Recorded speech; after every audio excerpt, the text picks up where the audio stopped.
अध्यक्ष महोदय, आता जो जयंत पाटील साहेबांनी प्रश्न उपस्थित केला हा सांगली आणि सातारा या जिल्ह्याचाच वाद नसून सोलापूर जिल्ह्यामध्ये सुद्धा सांगोला आणि मंगळवेढा माझ्या मतदारसंघातील मंगळवेढा तालुक्यातील जवळजवळ 18 गावांना या योजनेतून पाणी येतं।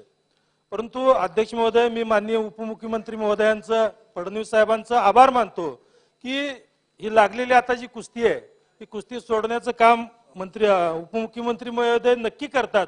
परंतु जयंत पाटील साहेब ही कुस्ती आमच्या अंगावर येते। अगोदरच आम्ही दुष्काळात जन्मलेलो, दुष्काळात आतापर्यंत झाला, आता पहिल्यांदा पाणी या निमित्तानं आमच्या मंगळवेढा तालुक्याला 18 गावाला या लागलेला आहे।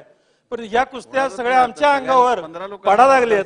तर मला या निमित्तानं उपमुख्यमंत्री महोदयांना एक निवेदन करायचं आहे की कालवा सल्लागार समितीचा जो नियम आहे, पाणी वाटपाचा जो नियम आहे, टेल टू हेड, हा टेल टू हेड जसं आज आपण दोन्ही जिल्ह्याचा वाद आपण संपवत आहे तसंच या दोन्ही जिल्ह्यांनाही आपण सांगावं टेल टू हेड, म्हणजे हे पाणी आलेलं पहिल्यांदा आम्हाला यावं आणि त्याच्यानंतर मग वर पाणी या ठिकाणी हेड पर्यंत जावं।